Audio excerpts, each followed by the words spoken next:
Hello guys. आज हम देखेंगे यहाँ पे जो हमारा अग्नि फायर क्या होता है उसके बारे में यहाँ पे बताया जा रहा है।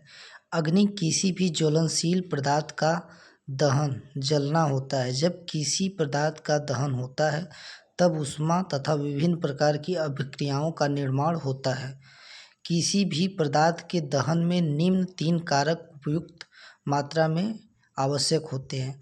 मतलब जब भी या अग्नि या आग लगती है उसमें 3 ही चीज़ पाया जाता है। पहला ईंधन भी रहना चाहिए, दूसरा ऊष्मा मिलती है, तीसरा ऑक्सीजन। अगर इन तीनों में से कोई भी एक नहीं है तो आग नहीं लग सकती। ठीक है। बाकी आप यहाँ देख सकते हैं कार्यशालाओं में आग लगने के कारण। तो कैसे लगता है?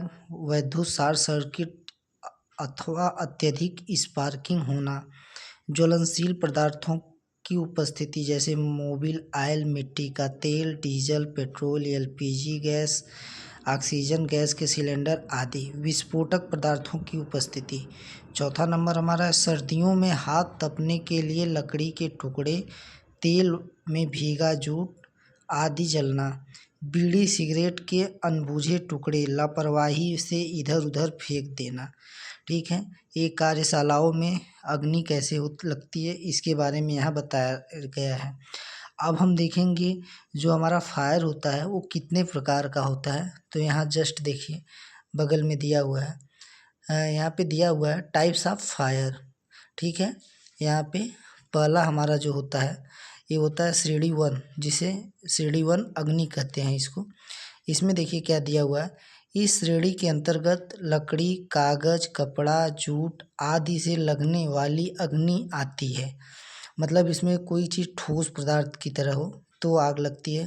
तो इसको कैसे हम लोग बुझाते हैं वो भी देखेंगे। देखिए यहाँ पे दिया हुआ है इस प्रकार की अग्नि को बुझाने के लिए शीतलक, जल की बौछार अथवा बहुउद्देशीय सूक्ष्म रसायन उपयुक्त होते हैं।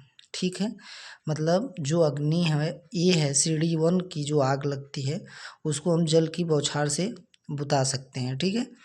अब यहाँ पे देखिए श्रेणी बी अग्नि दिया हुआ है। यहाँ पे दिया हुआ है इसके अंतर्गत ज्वलनशील द्रवों एवं ठोसों जैसे मिट्टी का तेल, डीजल, पेट्रोल आदि से लगने वाली अग्नि। इस प्रकार की अग्नि को बुझाने के लिए झाग वाले यंत्र एवं कार्बन डाइऑक्साइड CO2 वाले यंत्र प्रयुक्त होते हैं। इस प्रकार की आग जल की बौछार से नहीं बुझती।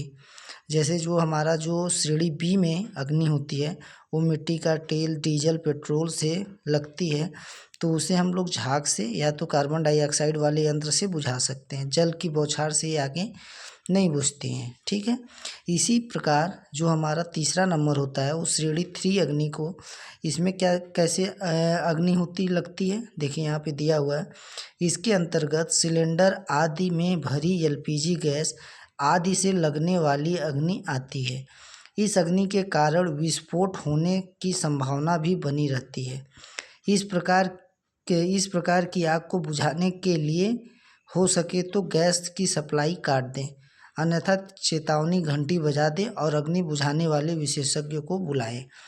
जो श्रेणी सी की आग होती है वह एलपीजी गैसों के माध्यम से लगती है। ठीक है। तो पहली बात तो अगर आग लग भी गई इससे एलपीजी गैस से तो उसके कनेक्शन को काटने, गैस की सप्लाई को काट दें या तो कनेक्शन काट दें। तो नहीं तो इसको देखिए बुझाने के लिए यहाँ पे दिया हुआ है।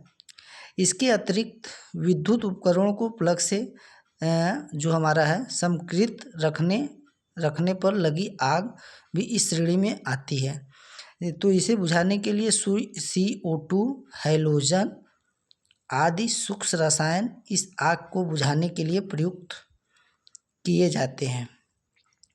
और जो हमारा आखिरी इसका चरण होता है श्रेणी डी अग्नि, जिसे हम लोग कहते हैं क्लास डी फायर। इसके अंतर्गत बिजली के तारों, उपकरणों एवं अन्य धात्विक पदार्थों से लगने वाली अग्नि आती है। इस अग्नि को बुझाने के लिए कार्बन डाइऑक्साइड जो हमारा होता है ड्रायर, चूसड़ एवं CTC प्रकार की अग्नि बुझाने वाले यंत्र उपयुक्त रहते हैं। ठीक है। इसके अतिरिक्त सूक्ष्म रेत भी प्रयोग की जा सकती है। झाग वाले यंत्र अथवा जल की बौछार का प्रयोग इस प्रकार की आग को बुझाने के लिए नहीं किया जा सकता है। जो सबसे खतरनाक होती है वो श्रेणी डी की आग होती है, जो बिजली के तारों मतलब इलेक्ट्रिकल चीज़ों से लगती है, घरों में भी लग सकती है, बिजली के तार से लग सकती है। तो उसमें हमें बुझाने के लिए बालू का रेत बालू आता है, ठीक है, और रेत आता है, उसको लगाए रखे रहते हैं। इसमें हम लोग पानी का उपयोग नहीं कर सकते इस अग्नि को बुझाने के लिए, ठीक है। और इसका जहाँ तक भी हो इसको कनेक्शन को इसमें भी हम लोग हटा दें तो कुछ संभवतः आग कम होने का चांस रहता है, ठीक है। तो ये आज का हमारा था अग्नि फायर क्या होता है, कितने प्रकार का होता है और कार्यशाला में ये कैसे आग लगता है उसके बारे में था, ठीक है। तो इसके बारे में आज हम लोग जाने हैं, ठीक है। ये हमारा छोटा सा टॉपिक था, तो इसको सोचें कि हम आपको बता दिया जाए, क्योंकि ये भी क्वेश्चन इससे भी बनता है कभी कभी। तो अभी आज के वीडियो में इतना ही। नेक्स्ट वीडियो में आपको कोई और टॉपिक के बारे में बताया जाएगा, ठीक है। वीडियो देखने के लिए आज का बहुत बहुत धन्यवाद।